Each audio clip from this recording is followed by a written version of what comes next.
Hey everybody, welcome to our Q1 Power Up. We're going to give everybody just about 30 seconds here to join. I know we may have several folks kind of bouncing from meeting to meeting, so we're going to wait here about 30 seconds and then we'll get started.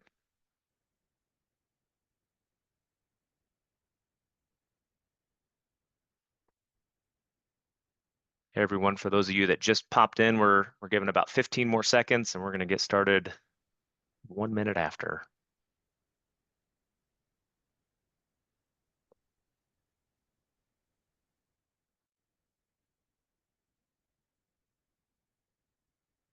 All right, let's go ahead and get started. So hello and welcome everyone to the Resource Management Institute's Q1 Power Up. We appreciate you being here. Thank you for joining us. If this is your first Power Up, it is our quarterly educational webinar series that's focused on all kinds of RM topics. You can see today we are focused on the RM Charter. For those of you I have not met, my name is Nick Cochran. I'm going to be your host for this session, and I'm one of the directors with the Resource Management Institute. Would love a chance to interact and meet any of you. So as we kind of go through and talk about the content and the things that we can provide, if you do have questions, if you are interested in hearing more about the Resource Management Institute, would be happy to help you with that. Before we dive in, I do want to give a big thanks to our sponsor, Cantata. It's sponsors like Cantata that allow us to put on these sessions, and so we appreciate their support in doing that. Our agenda for today, Deborah, if you want to hit the next slide, our agenda for today, we will give just a quick introduction here. I'll spend a few minutes letting you know about the RMI if you're not familiar with us and what we do and what we provide. And then I'm going to give a little bit of perspective from the RMI's perspective on charters, on process, on governance, and just some things that we are seeing based on some of the research data that we have coming in. And then we'll get into our featured speaker. And so that is Deborah Olson. So Deborah will spend some time again talking about the charter from her expertise and her experience, and we'll introduce her as we get a little bit further on here. And then we will wrap up with some RMI updates. So let you know about some upcoming events and things like that you can get plugged into. We do want to hear from you. So if you have questions, there is a questions panel that you can put those in or even the chat panel. I will tell you though, these are quick 30-minute sessions, and so a lot of times we don't have time for live questions. So if we do have time, we'll take those. If not, we will do our best to follow up offline with you. And so if you do have questions, throw them out there for us, and we'll do our best to answer those. If you are not familiar with the RMI, we are an institute that is dedicated to the advancement of resource and workforce management education, thought leadership, best practices, and standards. We were established in 2016, and we have a lot of different ways that we do the advancement and thought leadership. Market research is one of those, so we do have several surveys that we put out throughout the year, and then we publish that data. And so you can have access to that if you're a member of the RMI. And so we have those surveys out there. We do have our globally recognized RM training and certification program. That's called RMCP, which is short for Resource Management Certified Professional. And I do see a lot of familiar names as I'm looking at the attendee list. A lot of you have been through the program. If you haven't, we'll talk a little bit more about that at the end of today's session. And then another thing to point out is our industry collaboration and events. And so, this is one of those things that we're putting on quarterly, but we have several other opportunities for networking across the RM community and events where we come together in person and also some virtual options as well. And so we'll talk a little bit more about that later as well. And again, we were established in 2016 and 9 years in, we are over 4,000 members in the RM community today. So if you are not a member, we are always welcoming new members. And so, welcome you to join the RMI. You can visit our website, resourcemanagementinstitute.com. You can see at the top right there's a blue join button. If you're quick enough and you have your phone and camera ready, you can hit the QR code and that'll take you to the site to join the RMI. Again, you'll have access to all kinds of free content that's out there. It's free to join the RMI, free content. Our surveys are out there. You'll get access to recordings from previous Power Up sessions and previous events that we put on. And so a lot of good content out there. If you have joined, share it with your friends, your colleagues. Let them know if there's something you're looking for out there. Just one other thing to kind of point out as you're digging around, if there's something you're looking for that you can't find or you're not sure if we have, shoot us a note. We'd be happy to engage with you and see if that's something that we can kind of point you in the right direction, or maybe it's an idea, a concept, some artifacts that we haven't thought about, and maybe something that we can kind of take a look at there as well. So encourage you to reach out to us if there's something there that you're looking for or you haven't seen. All right, so let's kind of get into again, we're going to start with the RMI perspective on the RM charter. And so I do want to just bring up a few data points here. And so from our market research, we have a data point here. We asked the question, you see at the top there, that's the question that was asked. What are the biggest inhibitors to effective resource management? You see I've circled a couple there: lack of process design and or implementation, and lack of organizational and or executive support for RM. And so we're going to kind of talk about how does that play into our charter. There's another data point. If we go to the next one here, regarding process support as an inhibitor, our current RM process is, then we ask folks to check all that apply. So the current process is not consistently followed, or it's not effective due to some other reason or a combination of factors, or it's not effectively implemented. And so again, another challenge for us is getting folks to follow and be aligned to the processes that we have. And then one final data point here, as we think about process support for our resource management, this is asking our members, what are some things that we want to plan to do better? And so governance for RM processes is an area where we're trying to develop better processes for that. And so again, we can have great processes out there, but if we don't govern those and we don't have folks aligned and following those processes, again, we've got some challenges that we may face. So again, a few data points there. So our observations as we think about those, there is still work to be done to build better adoption and governance of our resource management processes.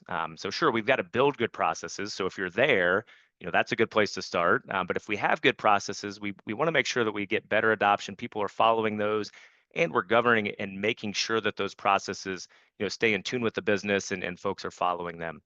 The second one there, lack of organizational support, is still listed as one of the largest inhibitors. And so again, we may have some work to do to get folks on board and get some support across the organization for the resource management function and what it is that we're trying to do. And then finally, the last observation, alignment across the organization is crucial to RM success. And so as we think about these kind of three observations, I jump into our playbook. And so you may have seen this before if you've been around at any of our other events and webinars, but we have the RMI playbook. And so you can see there we've got kind of 10 core plays that we focus in on. And so you see I've highlighted the first three there. And so the number one is secure and cultivate executive support for RM and ensure proper organizational positioning. And so that's something that we should be thinking about, should be focused on. I'm going to jump to number three and then come back to two. So number three, define and adopt an enterprise resource management process with supporting documentation and training. So we've got to have a core process that's used enterprise-wide that's, we would say that's also widely viewed around the industry of RM. And so we do have processes that we teach and that we train, and that's the just-in-time resourcing methodology and framework.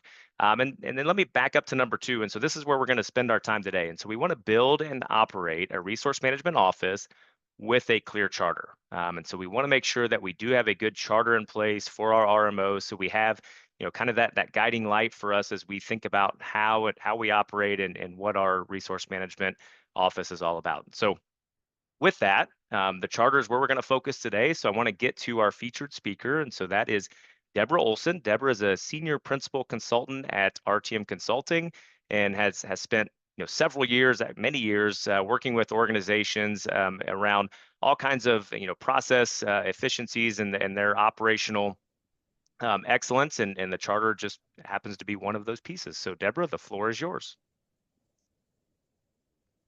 Thank you. Thanks, Nick. Thanks for asking me to come and talk. And welcome everybody to this quarter's RMI's Power Up. And as Nick mentioned, we're going to talk a little bit about the resource management charter. And Nick, I want to start by saying some of those points that brought in the survey that RMI did around process adoption and support for resource management and inhibitors to people in organization that embrace the resource management. What strikes me is that, this many years in, we are still sitting at 50 to 60% of organizations having difficulty with having their RM processes followed and adopted in the organization. And then also this lack of support from the organization. And so I was thinking I was going to talk to you guys today. I thought, and how it was harder. So I can get this to move here. Oh, hold on, bear with me. There we go. What I wanted to do is I wanted to kind of set the stage to talk about that. And a clear charter for your RM function. And I say RM function here, and I want to point that out because if you are an organization that has resource management, but you're quite small, you might be a team of one. And then there's larger organizations that can have 10 people that are involved in resource management. And that leads more to people thinking about a resource management office. But whether or not you have an office that has multiple people, or it's just one person or two people that are working on it, I like to think about it as everybody follows the same type of, you all have a resource management function. You're all applying the principles, the best practice, or trying to input those principles into your organization. But one of the very first things that you can do in order to introduce your RM function out into your organization is making sure that you have a really clear charter. And that charter can really pave the way for clarity around operations, how the RM operates and what they do, and then also acceptance of your function, right? And when I think about a charter, there's three big buckets that I think of when I'm working with clients to develop a charter, and that is development, maintenance, and governance, and then communication.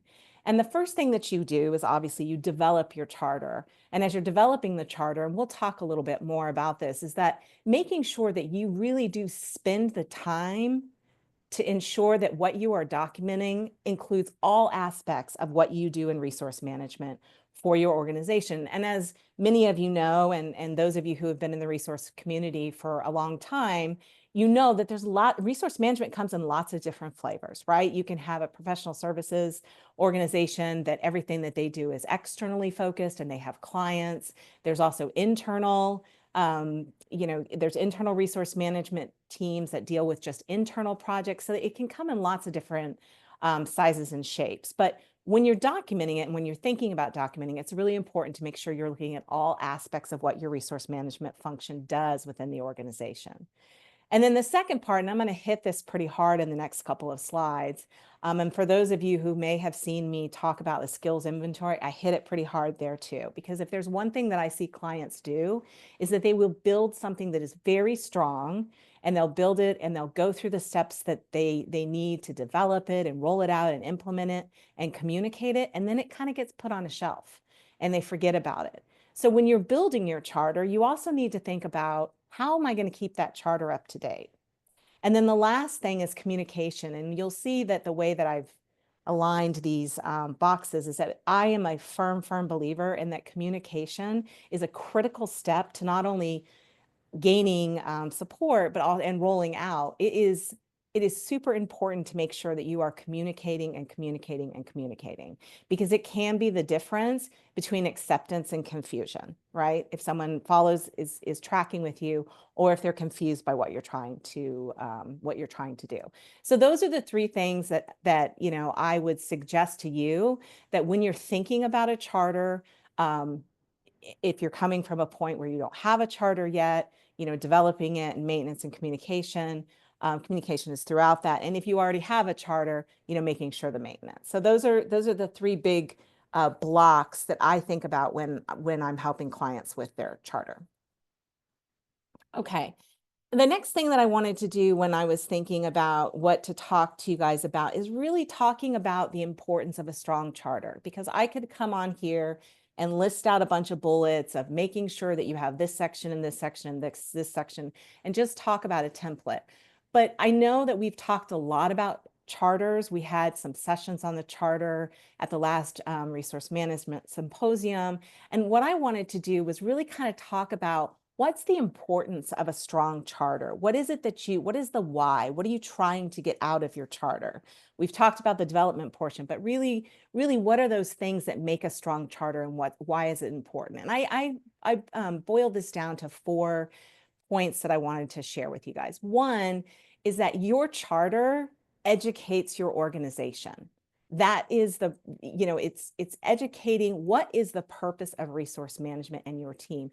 And not only the purpose, but starting to build that support and that alignment for the value, not only to individual stakeholders, because most resource management teams have a group of stakeholders that they interact with, or should have a group of stakeholders that they interact with when they're building processes, rolling processes out, but then also to the greater organization. Because while resource management may have a direct working relationship, day-to-day working relationship with a certain group, let's say it's delivery services. If you are an organization that is predominantly professional services outward, and you're really working with the engagement teams and the delivery teams in order to staff people.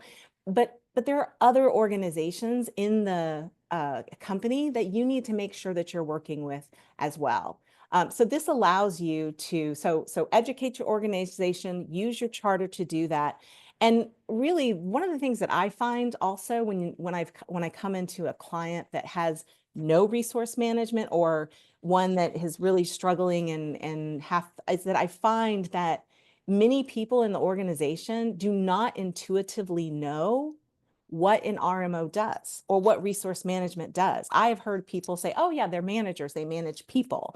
And it's, as we all know, it's much, much more than that. It's very strategic. So when you use your charter to educate the organization, you are starting to help them see the strategic benefit of what a resource management office can be. The second point is aligning expectations around resource management responsibilities. I can't stress this enough. It's super important to clarify what your team will and will not do. And that means laying out the roles and the responsibilities. In some charters, there's lots of different ways that you can document it as far as the language goes. If you want to think about it in a way that this is in scope, this is what our team does, and this is what our team doesn't. When I have gone in and done assessments in organizations for resource management, and we start to ask them, well, what type of resource forecasting do you have? They immediately go to financial forecasting. And while we know that the two are interlinked, resource forecasting and financial forecasting have their own processes. So when you're doing your charter and you're going to be walking this out to the organization and saying, this is what we do, it's okay to put in there, this is what we don't do, because otherwise it can fall in the cracks and then they think that you're responsible for it. And that is, starts an issue of problems and can wane your support. It can help people not gaining acceptance of the organization. It really, the second line, it really does define how RM works with the rest of the organization, how they interact, what are the responsibilities and roles for the resource management versus the other parts of the organization. And it really allows you to actually put down rules of engagement. I know some of you have heard that. And for me, that's a delineation of responsibilities around staffing, forecasting, all of those things. So again, aligning expectations. And the third point is outlining, key outcomes. And these are things that you are saying that the resource management is going to do in order to create value for the organization. And it also helps you have continual improvement, because you're going to say, these are the outcomes. We want to staff faster. We want to raise utilization. We want to work with HR to interact on when we should hire and do, what are some of our staffing options around hiring and contracting and things like that. So those are the type of value that you can bring to the organization. And then it's also the continual improvement, because you can say, gosh, we're really not seeing the value from this outcome that we wanted. So let's take a pause and look at what are the things that we are doing in order to try to move that and create that value and adjust and figure out, okay, what are we going to do?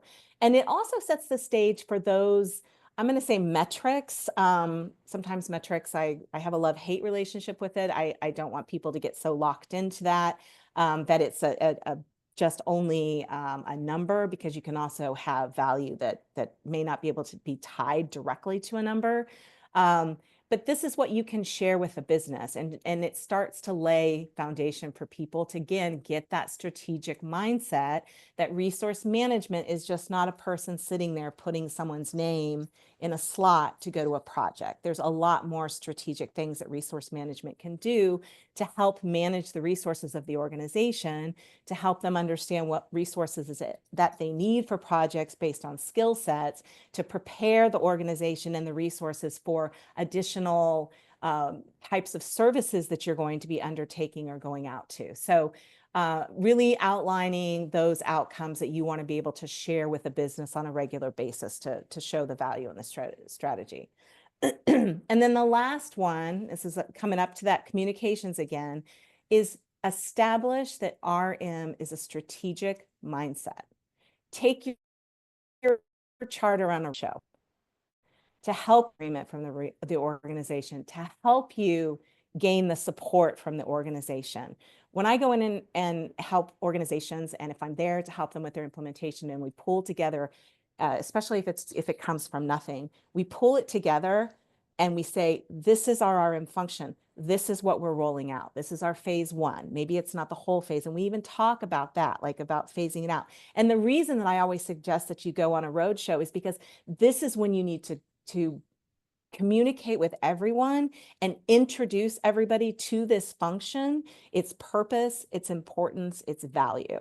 The other thing that will come out of this is you will have a better time empowering your team to achieve the objectives that you've defined in the charter if you have communicated out to the organization, gained people's understanding, listened to their concerns. And this is a key point of change management, and your charter is your initial foray out into the organization of this is what we're going to do. It's the actual first documentation of what your resource management function or office is going to do. Okay, so all of that and talking about, why is it so important? Let's talk about a few things about where do we go wrong. Best intentions to do it, but sometimes we make mistakes or we forget to do something. So let's talk a little bit about there. And there's 4 that I want to bring up. One is the lack of support and the empowerment of your team that's necessary to do the job. This is something that I have really seen organizations struggle with, even if they do have a charter. I've seen them struggle with it, getting the buy-off from the organization to actually do stuff, or else there's some backdoor deals that happen, even though you're following your process. And most of the times, I find that when the organization was communicated to around resource management, maybe it wasn't done broadly enough.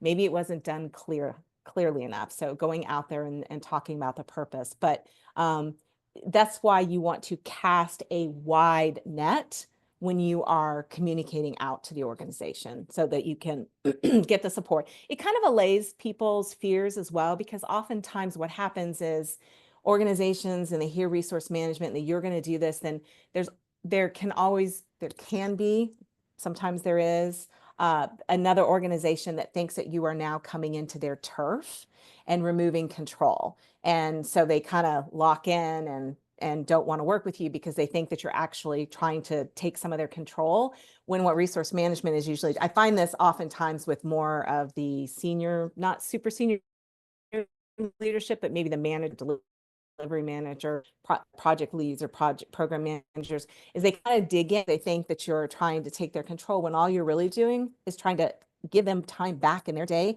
to really focus on the things that managing projects, managing engagements, and making sure all of that happens. You're trying to give them that time back and work with them to come up with the best solutions for resources and things like that. So really make sure that you are communicating and listening to people's fears, or listening to their concerns and addressing those during those roadshows. The next one, detailed. And really what that means, if you look at your charter, do throw but sync in there. Does it look more like an operations guide, which is an internal document you should have that helps your team know how they're supposed to operate as a resource manager? Sometimes I have seen organizations take a charter and it has everything in there. Most of us, it's like your mission, your objectives, what is the scope of what you're going to do? What are some key outcomes? What is your team structure? What are your rules of engagement? But then they start to throw in all these different types of flows and different types of very, very detailed processes that resource managers are going to be doing. That should not be in your charter. There's two things. You've got your charter, which is your high level document, and then there is your operations guide, which is more internal. So be careful you're not too detailed. Not leaning on the charter as a cornerstone of RM RM process governance.